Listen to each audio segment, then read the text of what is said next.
Okay, we should have my first slide up. Yes, just come up, Richard. Yes, it's just on screen. Second. Okay, no problem. I'm going to switch my camera off in a second so that it doesn't distract me too much. Of course, but yes. before I do, good afternoon, everyone. My name is Richard, and as Martin pointed out, I'm one of the co-founders at Viewport 3. We are going to rattle through these slides today because for me, it's really important that we get a chance to hear your questions. That's what really matters to us. If any of you have worked with photogrammetry before, some of this might be a little bit old hat to you, perhaps not news in a sense, but I shall crack on anyway and really keen to hear your questions. Any questions as you go along, put those in the chat and we'll be able to have a look at those at the end. Excellent. Okay, first up today, we're going to briefly describe our primary method of 3D scanning, which is photogrammetry. We'll talk about what enables it, what its origins are, and how it has accelerated recently along with computer processing power. We'll then go on to look at three main types of data input, when they should be used and when they should not, and we will show instances and case studies for each. We'll finish off by showing the best ways to use 3D data, and then a little on, a little on what 3D photogrammetry is capable of, both topside and subsea. So first up, we'll take a look at modern photogrammetry and how we got to where we are today. To have any chance in underwater photogrammetry, we first need photogrammetry itself. In its very earliest form, it was used to measure long distances to very good effect. Many of the pyramids have been measured since photogrammetry efforts in the 1800s, and we continue to use that information to this day.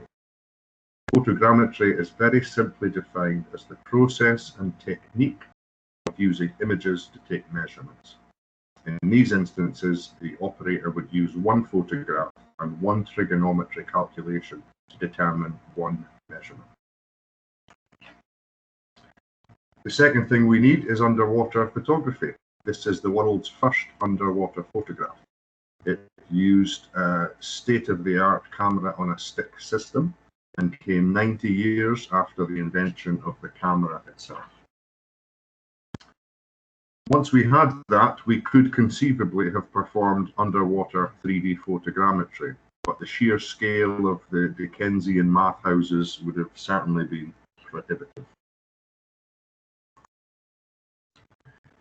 Today, with the right level of data quality, we use literally trillions of pixels and billions of calculations to recreate technically precise copies of your hardware challenges and analyze them in a way that provides real engineering and operational value. Those of you who have worked with us in the past may recognize this image, or certainly remember us prattling on about it. It's a camera accuracy and repeatability test. Underwater photography is a large and serious business, and some companies, including ourselves, continue to innovate and push the capabilities of the underwater digital camera. The most efficient advances we see in common technology are purely software-based. In the early 2000s, flat tire warnings were made commonplace on cars by adding no hardware whatsoever. A small piece of software interrogates the data from an existing ABS sensor and gives a different result, producing a whole new function. Modern photogrammetry is comparable in that the science of taking images hasn't changed, just what we do with the information that we collect. From any capture platform and using almost any camera, photogrammetry helps us to better understand the geometry detail of underwater objects. The quality of the camera will of course affect the metric reliability of the results, but there are many reasons to want a piece of geometry in 3D. It's not always about measurement. We produced the above point cloud for an American client last year, and they will use VR technology to allow students to walk around this wreck site. The stakeholders had not seen an overview of this submarine until we delivered our data, as the ROV was only able to light up very small sections at any one time. All of the case study images you'll see during our presentation, by the way, are renders of raw point clouds. There's no meshing, no 3D manipulation, but we are slightly limited today in terms of the picture resolution that we're able to show you. If you'd like to see high detail versions of any of these images, just let us know. So why don't we use lasers? Laser scanning is a fantastic technology, and we do use it ourselves in some circumstances. The differences in data collection, however, are stark. Cameras are essentially a copy of an eye, and we've been refining camera technology for more than 200 years. The eye and the camera are capable of detecting anything the visible light bounces off of. Laser scanners, however, are more akin to the skills of a bat in the way that they're only interested in collecting the bounce of a beam that they sent out in the first place.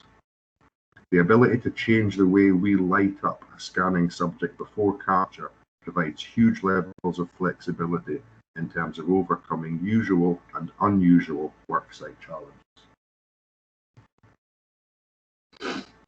The first collection method we'll discuss today is legacy data. In these instances, our clients send us video or image data from their archive and request that we reconstruct it into a usable, measurable 3D shape. We'll typically receive video rather than photographs, but on occasion we'll deploy both if they are available. Any set of frames or images that view an object from different angles can be reconstructed in 3D, but that isn't the aim. The aim is to reconstruct in 3D to achieve a valuable result. The required output can also be specific measurements. It may be to compare the shape to a more recently captured version, highlighting differences and deviations. It may be purely for viewing and manipulating in a 3D environment, something we performed last year to allow pre-dive campaign meetings where attendees can essentially fly around the worksite at their own leisure during the planning discussions. Our first look at a case study is a riser clamp at a North Sea platform. This job was from 2018, if I remember correctly. We were approached with some CVI video where the riser clamp could be seen to have slipped. It just so happened that the CVI video was of very good quality. The flight path was very good for us, so we were able to perform a decent reconstruction. The dimensions we issued turned out to be within tolerance, and the item was removed from an upcoming inspection campaign, saving on marine operations. Our next legacy video case study is from the same customer, but focused on a subsea tree. Following several failed attempts to mate a bespoke override tool, the customer issued dubious quality video for 3D reconstruction.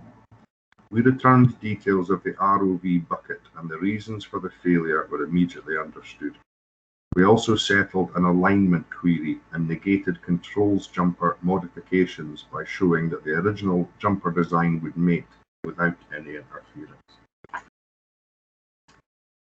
These are some of the dimension details, along with confirmation that the production jumper slot, which we are about to mate to, and the surrounding areas were as per the original drawing, as that had been called into question. So it was good for him to get that set. This is the last example from legacy video. This time it's from a handheld diver camera. The diver's tape did prove useful, and the offending item in this instance has now been removed. But the customer was very pleased to see that just by issuing video that he already had lying around, that he was able to understand that item in a proper 3D shape.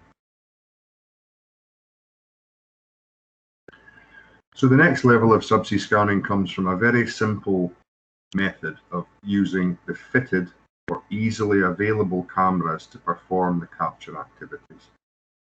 As with all of these methods, this doesn't apply only to subsea. It has been used to good effect topside using mobile phones in urgent situations or where a rapid response is required. Following an instance of rapid unplanned decommissioning of a riser, an FRB was sent to the location to investigate. We suggested that the crew collect as many pictures as possible, and in all honesty, the photography was truly awful, but the reconstruction worked and provided a good basis for their recovery discussions. When we venture from oil and gas in the subsea arena, it is commonly to the underwater archaeology sector. There is no plan to interface with or recover this submarine in any way, so our client was pleased to hear that his existing ROV loadout was suitable for his needs. As you can see, we've overlaid an orthographic version of the scan data onto the original drawing, showing what's missing and how the seabed impact affected the shape of the bow. It was a very humbling project to be involved in, and has a good write-up in the P&J if you'd like to read more. There's a link to that on our website. This image details an overview of the bow, which had been completely separated from the rest of the submarine following catastrophic failure. The 3D data has been used to verify and challenge our understanding for the final moments of the vessel. The next project is back in the energy sector with no poignancy whatsoever. Following anomalies identified during a routine inspection, our client wanted to collect as much data as possible prior to leaving the very remote field. The ROV team knocked it out of the park in this instance, innovating on the job and allowing a fantastic 3D reconstruction. By the time the vessel had demobilized, the intended use of the 3D data had changed entirely, but the comprehensive site coverage allowed the new set of questions to be answered without issue. It's hugely important to us that our reports are inclusive and that all disciplines should be able to interpret the information easily, whether they have experience with 3D data or not. And where a customer has taken the time to detail the measurements they require, we believe it's important to try and echo that in our responses. This is another of the angles that the customer had requested from this task. Quite often, as you can see here, it can be very helpful to overlay the CAI data, CAI meaning computer-aided inspection, to overlay it with the point cloud, or on occasions to remove that part of the point cloud so that the report is nice and easy to understand. This angle here was clearly the biggest concern, and the stresses had already caused cracking at the connection point. Now we have some sea tubes in the Norwegian sector. This task was issued to us with an unusually lenient accuracy stipulation, and as such it was performed using a readily available video camera. The results, color-coded and cross-referenced to the results table, dimensions and the client-defined dimensions and labels are used to return answers swiftly and simply. The biggest single contributor to a successful non-attended scan is communication with the ROV team. We were afforded free access to discuss the job and the procedure with the designers and the offshore survey personnel, and we issued 3D animations to show them what we wanted them to collect.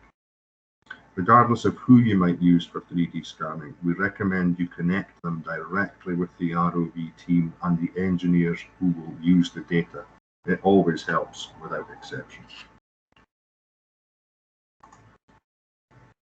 The latest slide there, my apologies. That's the results from the two sea tubes detailed in the way that the customer requested. So now we're on to purposed scanning. What we've seen already is what we can do from a video that you have lying around, and now we've seen what you can do with cameras that are very easily available. But in order to push the capabilities of photogrammetry to their utmost, it's important to perform purposed 3D scanning. The difficult captured activities, unknown targets, or operating environment challenges will always benefit from having the right skills available and operational. We don't know what's down there in many instances if we're honest with ourselves, and so a purposed scan may be the best option. This is where Viewport 3 dictate the loadout, capture methodology, flight path, and the coverage. The first of these case studies is for a returning customer. This is a job we completed just last month. The size of the anomalies demanded very high resolution and very high accuracy scan. The cleaning method demanded by the types of marine growth found left us with quite a challenging surface texture. We carried out some amendments to the lighting arrangements and the data collection resumed straight away. We achieved an accuracy level which has since become our subsea record, and that was a spot check at 62 microns. Another slide there, my apologies. We'll touch on this again a little later on, but with such small anomalies, density is hugely important. Each of these pits contains tens of thousands of points. Here we are showing a quick overview of the length and width dimensions for one of the selected deepest pits, and a deviation overview of the larger pitting area. The slides misses a little bit of reference to scale, but obviously in the report it's fully color coded for people to understand. Our next case study is for another returning customer who required a 3D version of his conductor challenge in order to perform wraparound 3D design. This is a deviation view of one of the cracks identified during that scan, offered up in a cut-through way to make it simple to understand. You just excuse me, I just need to put a snoring dog. Come on, buddy. There you go. Okay.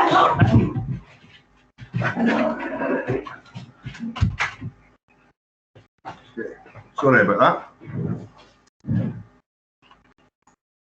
This here is an ovality check on the conductor guide funnel itself. The difference between the green and yellow colouring is approximately 1 millimetre, so this is a good result. The red areas are unclean sections and also where the conductor widens at the point of the funnel weld, so they do not affect the ovality calculation itself. And that's exactly what you want to see during an ovality check, not straying too much from the green sections. Following strict inspection instructions for this case study, we were approached to perform our most difficult project to date, aimed at performing 3D scanning of mooring links whilst they were inside the hose pipe. With fretting depths under 1 millimetre, the density and accuracy were our driving factors here. We had 2 weeks to design, prototype and prove a system suitable for divers, and this was signed off by the client prior to mobilisation. Several new methods of data interrogation were designed in order to create a report that satisfied the requirements of the operator and the certifying authority. This view is typical of the report, showing the deepest part of such anomalies. It's essentially an orthographic slice of the data shown in profile. My apologies, slightly late slide there. Our last case study is a jacket K-node. The client knew that a precise copy of the subject matter would provide better efficiency during the installation campaign. They had quite a lot of experience with this from previous projects.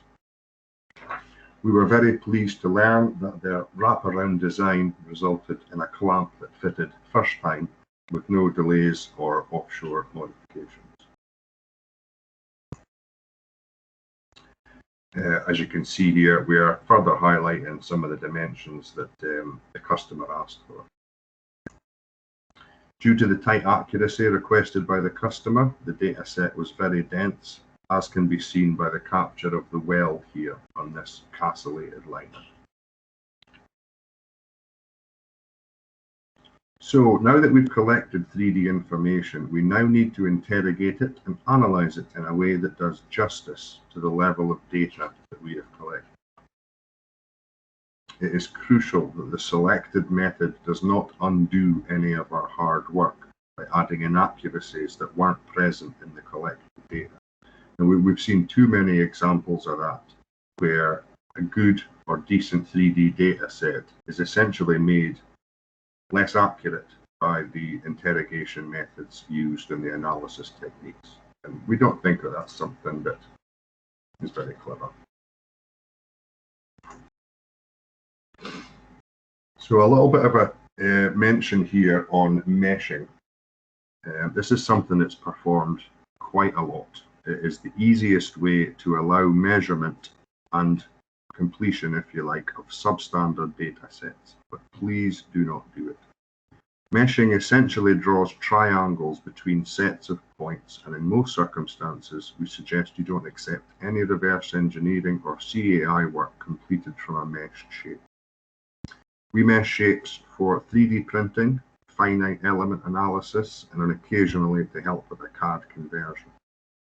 This image above shows two cut-throughs of imaginary point clouds, one which is dense and another which is not. As we go through these next few slides, you can see in a 2D version at least that all meshing does is join points to its closest neighbor, whatever it might be able to find. So what you end up with is essentially a fake surface. It's not based on fact. The two dimensions differ, and the user will get an incorrect propagation result if they compare this in future to data collected during a well-performed scan. If you'd like to know any more about that, please do just let us know. Happy to talk about it. Cutaway views of 3D data are also very popular. For a customer who had no capabilities in the 3D arena, we depicted profile sections of their spool piece, which simultaneously detailed the magnitude of blistering and any ovality issues present. This is, again, the same submarine that we showed a little bit earlier, but what we're trying to show here is a method of data fusion. The two parts of a vessel were separated by around a quarter of a mile or so, and we've located them onto a scaled 3D version of the original sonar data. The trench mark we see is 80 years old, left by the stern as it slid down the steep topography of the seabed. In the top of the image, we can just about see the bow of the vessel. Following capture, significant tremors were reported in the volcanic area, and it's thought possible that this may have dislodged the submarine and allowed it to slide further down. So it was great that we'd already recorded it prior to that event. This point cloud is based on images taken during an MPI inspection using UV light and fluorescent dye. It offers the same 3D reconstruction capabilities, but with the dye very well highlighted and available to perform very accurate propagation analysis if that is deemed necessary. So, a bit more in general, what can we expect 3D scanning to help us out with? Well, with 2020 being a tricky year to get approval for a chopper seat, we've assisted our customers in collecting data with the teams available offshore. With operator and marine contractor focus, it has been possible to complete every task we had scheduled for this year, both onshore and offshore. If we can find a way to get packets of data to Viewport 3 headquarters, then the work can be completed. Most marine contractors have impressive ship-to-shore upload speeds, but we're certainly not above heli freighting a memory card from the host asset if it helps us achieve our aims. As we've already seen, 3D scanning offers the ability to wrap your virtual design around a copy of the object in question. Here we are further highlighting the weld seams and their heights for the designer who's going to use this information. 3D scanning also has the ability to perform accurate and partly automated volumetric analysis and degradation timelines, They help us better predict failure and propagation rates. Knowing that an anode is between 20 and 40% depleted is helpful, but it's entirely subjective and not accurate enough to perform meaningful propagation measurements. Scan data can also be used to bring out otherwise invisible features, simply by asking different questions of the applied intelligence. This image is from a pre-cofferdam design scan, but by asking a different question of the interrogation software, we can easily highlight the weld seams that make up this hull. Scan data can also help to remove guesswork from CVI activities. This crack was reported as being approximately 10 mil long in 2 dives 6 months apart. Whilst this was essentially correct, the crack had actually gone from 10 mil to approximately 12 mil, so it did have a significant propagation rate that required addressing. And that conductor has since been clamped. Manipulation of normal single 2D images using CAI techniques has shown here that the markings for the start and end of this crack are ever so slightly out. This will hinder any future propagation calculations or deviation mapping, or if you decide to go to a more accurate method of checking the size of these cracks. We've recently been deployed in the topside sector and have projects in place to take the technology into caisson, conductor internal inspection, along with void scanning, U-wild, and even downhole. The technology really is that flexible.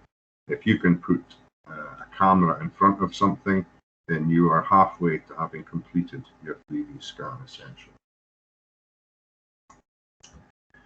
If you'd like to ask anything further, we're very easy to find in person and on the web. These are some of the people that you can expect to deal with. We don't take opportunities like this for granted, and we do really appreciate you taking the time to listen. I'm sure there were plenty of clever people you could have listened to instead of me.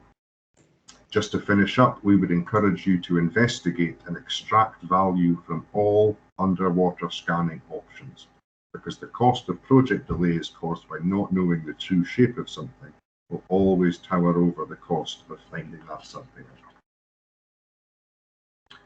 Thanks again for taking the time to listen, and if you prefer to ask questions offline, just let us know. And I'll just finish up apologising for the dog issue. He did not want to be moved. He was quite happily snoring in his bed and took great exception to me interfering with him, so sorry about that. Yes, I was slightly disappointed not to see him actually on the video. It seemed very interesting. Well, he looks like butter wouldn't melt, but he's got a bit small dog syndrome. Oh, right. Sounds good. Right. Thank you very much, Richard. Astonishing range of imaging and the way you can measure data from that. We've got time for questions. There are some that are up on the chat already we can go through. Yes. Would anyone like to ask a question first? Let's go to some of the questions that are on the chat. If you'd like to ask a question, simply, if there's a gap in the conversation, just ask, or put your hand up in Teams, raise your hand, and that should alert it, or put in the chat. Let's just go down in the questions.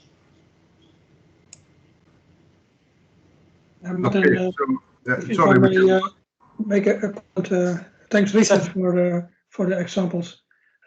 Many of these examples resonate with me, having been responsible for a structural inspection program in the North Sea. Divers at 140 meter water depths in survival mode, trying to do measurements. And what you show with, let's put something in between. A lot of inspection is visual camera based.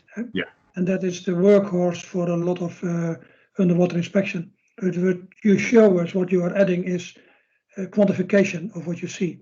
And I can see a lot of activities that we did 20, 25 years ago that would have been done much, much better with these tools in place. Yes. So I can see that you make a big difference in capability by adding these quantification tools. And absolutely, and that footage from 20 years ago, that remains a candidate, and we have seen instances where we've performed a purposed scan for some of our customers, and then what they do is come back and say, well, we now have a 3-year-old video. Can you process that and tell us how the shape has changed in that period? And it's often found to be really, really useful for us. Yeah, that's amazing that you can do that. Yeah, great to hear that. Thank you very much. You're welcome. Richard, one question. How often do you construct 3D models from ROV visual surveys? Is that quite a common request, or do you normally do the photogrammetry directly? Well, so all projects start by listening to what the customer actually needs out of this. So the team at Viewport 3, we're subsea engineers. We understand what it is that you're trying to do.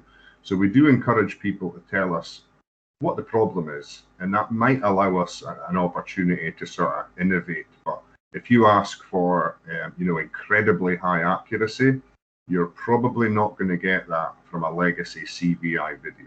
The CVI video will always reconstruct, but we're not doing this to try and look at a pretty shape. We're doing it to add value to what it is that you're trying to do. And even if that piece of legacy video can answer 1 or 2 questions that you wouldn't otherwise have known until you got to the work site, then we all know how much marine vessel time that can save and how the savings can stack up really, really quickly. Another question here. Will photogrammetry be affected by external temperatures?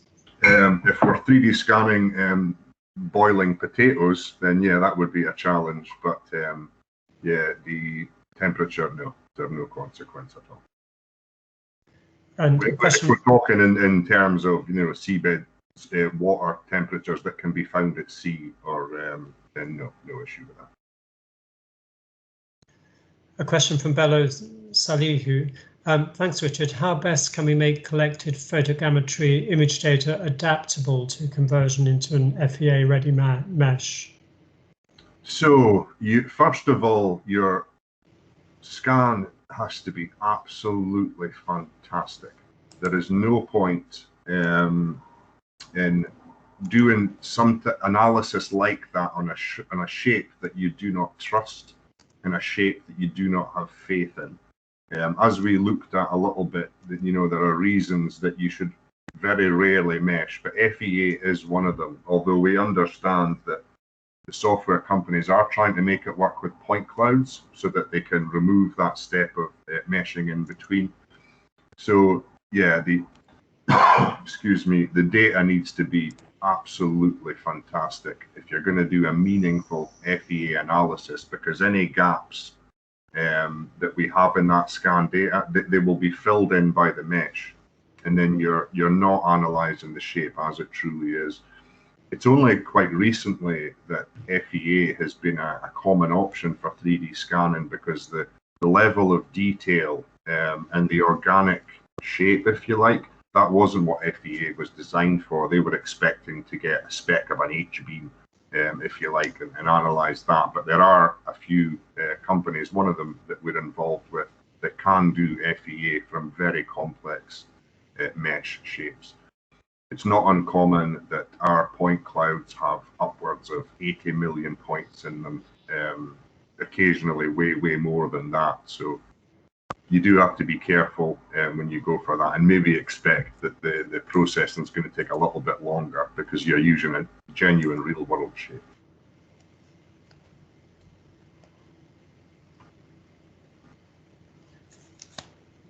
I'm getting a number of questions coming in. Let's just see if I can get those. One question about, have you looked at all at offshore wind structures, for example, monopiles, transitions, and seabed grouting? Yes, that technology, the technology is perfectly suitable for those types of concerns.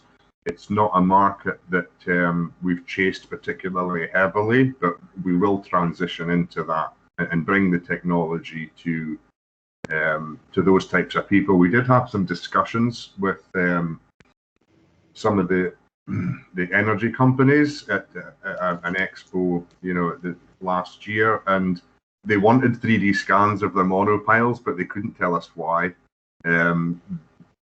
they thought it would be cool, is one of the answers. So we kind of left it alone for that time being and decided to focus on stuff that that really is causing people a problem.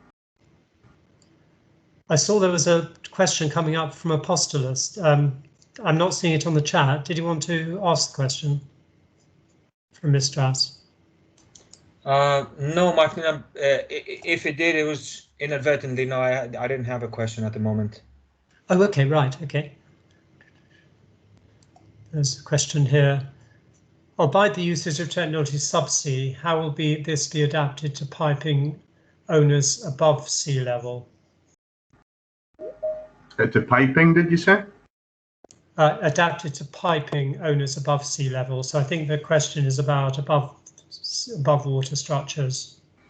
Yes, so that is a process that we're going through at the moment. The subsea scanning sector is what we have predominantly built our business on, and it's always important to sort of own your backyard. So that has been the focus of the company for the past 2 or 3 years. However, we do see that many inspections are carried out in ways that are just a bit archaic.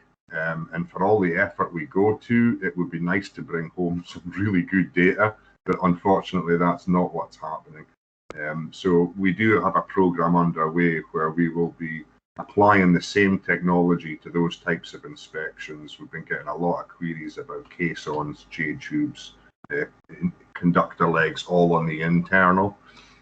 So it's just a case of working towards that, telling the market that we're kind of ready to work in there, and yeah, deploying our new tools. Okay, one last question before we move on. How often are you asked to, or do you use AI methods, sort of automated recognition methods on the photogrammetry data, for example, to look for corrosion or cracks? So it's not common that we're asked to do that. However, we have seen a few instances where, for example, if the inside of a caisson has been mapped, or maybe a platform leg, for example, that's where the color aspects of photogrammetry really serve their purpose over a monocolor 3D scanning technology. So we can basically take the cylinder shape, we can unroll it into an anomaly map, and then we can have it automatically analyzed by color. So if there is a range of orangey brown that we know to represent corrosion, then yeah, brilliant. That's going to give us that automated result. In terms of these cameras that sort of identify things in an image, we are keeping an eye on it. We don't really see how it would be helpful in some of the things that we are doing. For example, if we're going to scan a K node, we're not going to pick up anything during that scan that we are curious about or need identified by a computer. But we are keeping an eye on it, and when it becomes useful, then we will certainly deploy it when it's needed. And we think it's maybe more applicable to things that are a bit more along the discovery side. But certainly a very interesting technology. Great. Thank you very much, Richard. Thank you again for that wonderful talk and the images. I'll just stop the recording